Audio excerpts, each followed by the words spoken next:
इस्लाम की, कुरान की और मुसलमानों की बदनामी करता है। मैंने अनीस अहमद अंसारी ने अशोक विहार थाना डीसीपी साहब के यहाँ नॉर्थ वेस्ट डिस्ट्रिक्ट एक एप्लीकेशन दी है कि अपने आप को ये व्यक्ति बताता है कि मैंने इस्लाम धर्म त्याग दिया है, मेरा इस्लाम से कोई वास्ता नहीं है। तो फिर ये सर पे टोपी क्यों लगाता है, मुसलमानी लिबास क्यों? सलीम वास्तिक नाम के एक्स मुस्लिम को प्रॉफेट मोहम्मद पर आपत्तिजनक टिप्पणी करना काफी भारी पड़ गया है।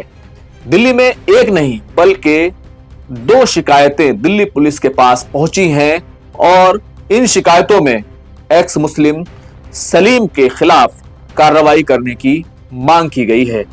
क्या है पूरा मामला, आखिर ऐसा क्यों हुआ, और जब एफआईआर दर्ज हो गई तो सलीम ने यह क्यों कहा कि उसके खिलाफ एफआईआर जिहाद शुरू कर दिया गया है?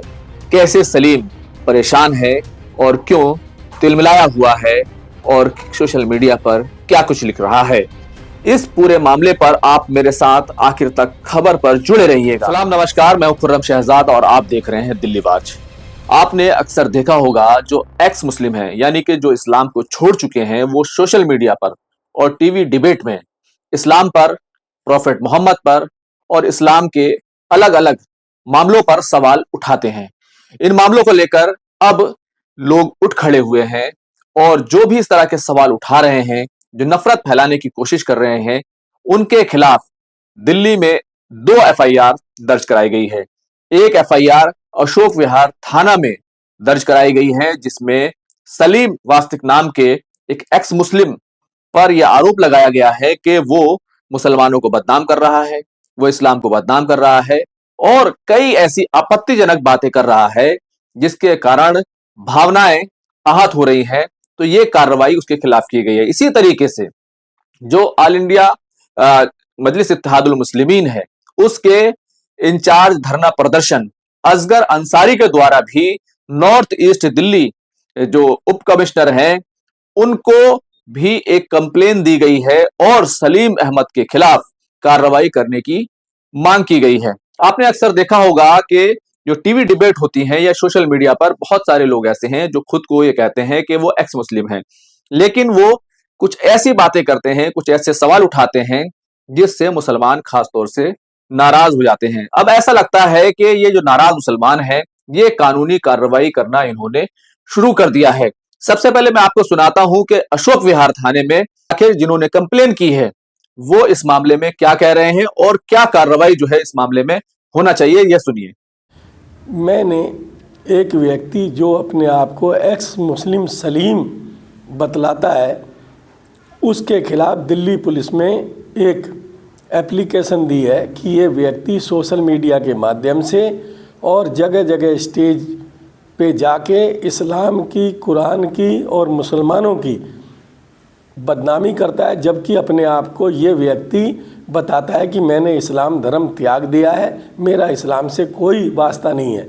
तो फिर ये सर पे टोपी क्यों लगाता है, मुसलमानी लिबास क्यों पहनता है? और दूसरा, ये अपना नाम, जब इसने इस्लाम धर्म त्याग ही दिया है तो फिर मुसलमानों वाला नाम सलीम अहमद क्यों बतलाता है? और ये ब्रॉडकास्ट पे जाके छोटे मोटे यूट्यूबरों को बुला के और पैसे के लालच में मुसलमानों को बदनाम करने का काम करता है। मैंने अनीस अहमद अंसारी ने अशोक विहार थाना डीसीपी साहब के यहाँ नॉर्थ वेस्ट डिस्ट्रिक्ट एक एप्लीकेशन दी है। मैंने मांग की है कि इसके सोशल मीडिया अकाउंट और इसकी फेसबुक आईडी को लॉक किया जाए, इसके खिलाफ कानूनी कार्रवाई की जाए और इसको जेल में भेजा जाए क्योंकि इसने गुनाह किया है। ये मैंने माना कि इस भारत देश में हर किसी को धर्म को मानने की आज़ादी है और कोई चाहे तो धर्म त्याग भी सकता है, अपने आप को नास्तिक या एथिस्ट घोषित कर सकता है, पर कोई भी आदमी कानून की अवहेलना और इसका दुरुपयोग करते हुए कभी भी किसी भी धर्म के खिलाफ कोई भी अपशब्दों का इस्तेमाल नहीं कर सकता, किसी धार्मिक ग्रंथ को गलत नहीं बता सकता, किसी भी उसके आराध्य पूजनीय व्यक्ति और जो उनके अवतारित माने जाते हैं या हमारे आइडियल आप मोहम्मद सल्लल्लाहु अलैहि वसल्लम के बारे में गलत नहीं कह सकता। हम भारत के जितने भी निवासी हैं सब एक दूसरे के धर्मों का आदर सम्मान करते हैं। मैंने एक्स मुस्लिम सलीम की बातों को कोट करते हुए दिल्ली पुलिस में शिकायत की है। मेरा साथ असगर अली अंसारी साहब मुस्तफ़ाबाद वालों ने भी एक एप्लीकेशन उनके नज़दीकी थाने और डीसीपी महोदय एसीपी महोदय साहब को दी है। तो आप लोग भी इनके खिलाफ़ सोशल मीडिया पे सब तरीके से अपनी बात को रखें।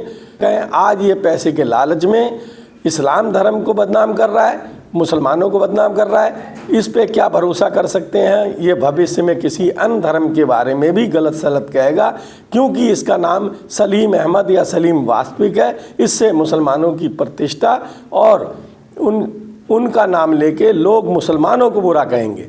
तो आप भी पहल कीजिए, अपने नज़दीकी थानों में जाके इनके खिलाफ़ कंप्लेंट दीजिए, इनके खिलाफ़ कोर्ट में जाइए, याचिका दायर कीजिए, ताकि ये लोग जितने भी एक्स मुस्लिम अपने आप को कहते हैं इन सब के खिलाफ़ कानून के तहत कार्रवाई हो सके और इनकी जुबानों पे ताला लगे।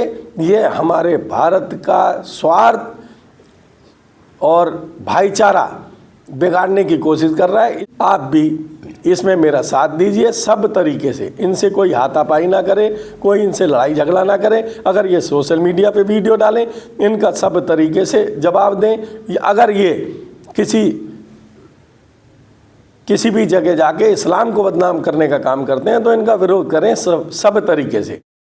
तो आपने सुना किस तरीके से ये एफआईआर, ये कंप्लेन दर्ज की गई है और साफ तौर पर इसमें यह कहा जा रहा है कि ऐसे लोगों के खिलाफ लोगों को सामने आकर एफआईआर दर्ज करानी चाहिए। अब इस मामले में जो खुद सलीम है वो काफी परेशान हो गया है।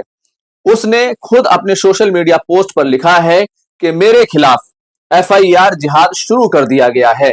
यानी कि सलीम काफी दिक्कत में है।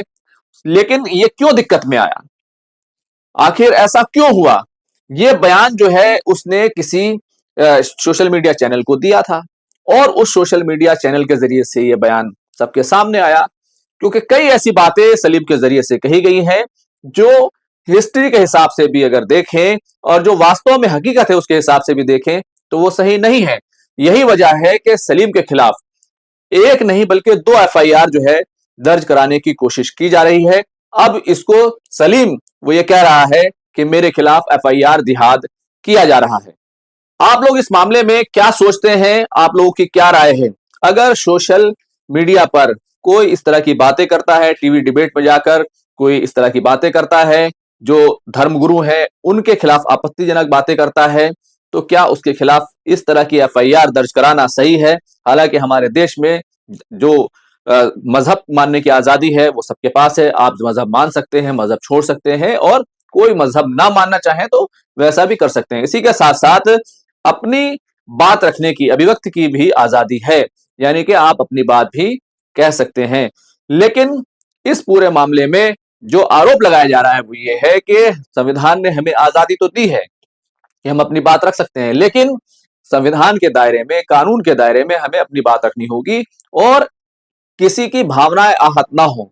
किसी के जो पूज्य हैं, आराध्य हैं, किसी के धर्मगुरु हैं और जो बड़े जो हॉनर्ड जो लीडर्स हैं उनके खिलाफ आपत्तिजनक बातें करने की इजाजत हमारा संविधान नहीं देता है। बहरहाल आप लोग इस मसले पर क्या सोचते हैं? जिस तरीके से एफआईआर दर्ज कराई जा रही है, जिस तरीके से शिकायतें की जा रही हैं, दिल्ली पुलिस से कहा जा रहा है कि ऐसे लोगों के खिलाफ नफरत फैलाने की दफात के तहत, उसकी जो आईपीसी की धाराओं के तहत उनके खिलाफ कार्रवाई की जाए। क्या ऐसा करना सही है?